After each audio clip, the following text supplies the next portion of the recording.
Bonjour à tous et à toutes, nous sommes le lundi 22 juin 2015 et vous êtes bien dans le My Modern UI TV, votre web JT quotidien sur l'actualité de Microsoft et de ses produits. On se retrouve aujourd'hui pour le numéro 94 de votre quotidienne. Vous vous imaginez quand même que ça fait 94 jours que je fais ça et que Microsoft n'a pas eu un seul coup de mou dans son actu.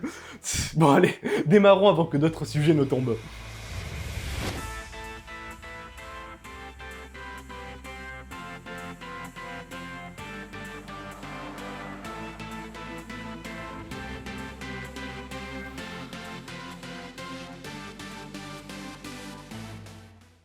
C'est à n'y plus rien comprendre, la mise à jour GDR2 de Windows Phone 8.1 serait disponible sur le Lumia 1320. Rappelons que cette mise à jour n'a jamais été réellement annoncée et était au départ réservée uniquement aux nouveaux modèles de Lumia comme le Lumia 640 et 640 XL.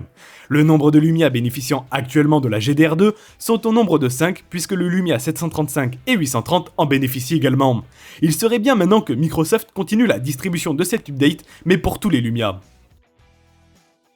Microsoft a effectué une mise à jour de son bracelet connecté, le Band, au programme de nouvelles fonctionnalités destinées aux golfeurs. Il sera ainsi possible de conserver des données comme ses statistiques, les cartes des scores ou encore la distance des trous. Les capteurs du bracelet seront en mesure de faire la différence entre des swings d'entraînement et de vrais tirs. Bref, si vous êtes golfeur, le Band est fait pour vous. Cette information venant directement du PDG de Nokia a beaucoup circulé. Il a déclaré que Nokia reviendrait sur le marché des smartphones en fin d'année 2016. Enfin, revenir est un bien grand mot quand même. En effet, Nokia a vendu l'ensemble de ses usines à Microsoft, mais également ses ingénieurs. Du coup, l'ex-constructeur finlandais a dû passer des accords avec Foxconn notamment pour concevoir ses futurs smartphones. Un procédé qu'a déjà utilisé Nokia avec la tablette N1 par exemple. Donc en effet, Nokia reviendra a priori sur le marché des smartphones, mais le produit n'aura que pour nom Nokia. En réalité, ce ne sera pas un produit conçu et fabriqué par la société finlandaise. En tout cas, rappelons que Nokia avait pourtant publié un démenti sur son retour dans le marché des smartphones en avril dernier. Vous êtes, a priori, tous bluffés par les démonstrations de Microsoft autour de son casque holographique, les HoloLens. Vous avez même sûrement envie d'en posséder un.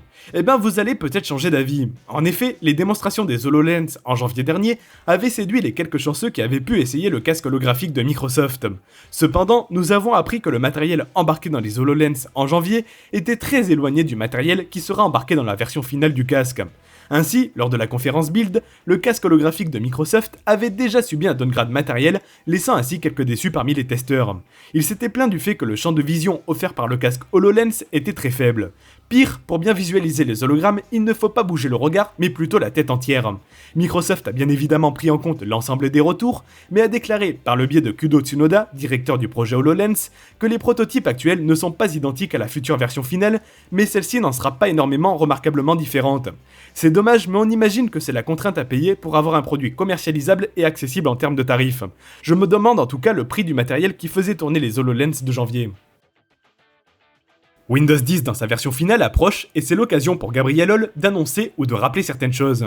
Ainsi, notre Gabi international nous rappelle que le programme Insider continuera, pour ceux qui le souhaitent, après la sortie de Windows 10 afin d'obtenir les dernières fonctionnalités et corrections de bugs en avance. Petite information, mais les insiders bénéficieront de la RTM en même temps que l'ensemble des consommateurs, c'est-à-dire le 29 juillet. Il sera possible, une fois cette dernière version installée, de repartir de zéro en réinstallant l'intégralité du système. Petit détail pour les utilisateurs de Windows 10 Enterprise, votre activation de Windows 10 s'effectuera à partir de Volume Licensing Service Center, étant donné que cette édition de Windows 10 n'est pas éligible à l'offre de mise à niveau gratuite. Microsoft Edge va arriver officiellement dès la prochaine build de Windows 10 sur PC. Ainsi, Microsoft met en garde les insiders actuels qui sont sur le projet Spartan, puisque la mise à jour entraînera la perte des favoris, des cookies, de l'historique, ainsi que de votre liste de lecture sur ce dernier. Cependant, vous pouvez faire un backup via quelques manipulations décrites dans votre Insider Hub. En parlant du Insider Hub, Gabriel Holl indique qu'il ne sera plus préinstallé.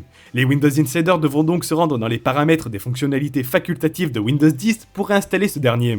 Autre et dernier changement, il sera désormais obligatoire d'être connecté à un compte Microsoft sur son PC Windows 10 pour continuer à être Windows Insider et ainsi bénéficier des mises à jour en avance. Évidemment, cette obligation ne concerne pas le consommateur lambda, sauf pour le téléchargement d'applications sur le store. Et les annonces de Gabriel Holl sont enfin finies. Il était bavard le Gabi.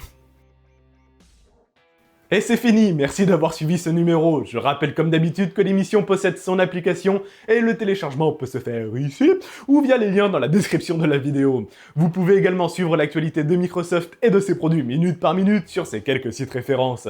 Passez une bonne journée et à demain pour la suite de votre quotidienne.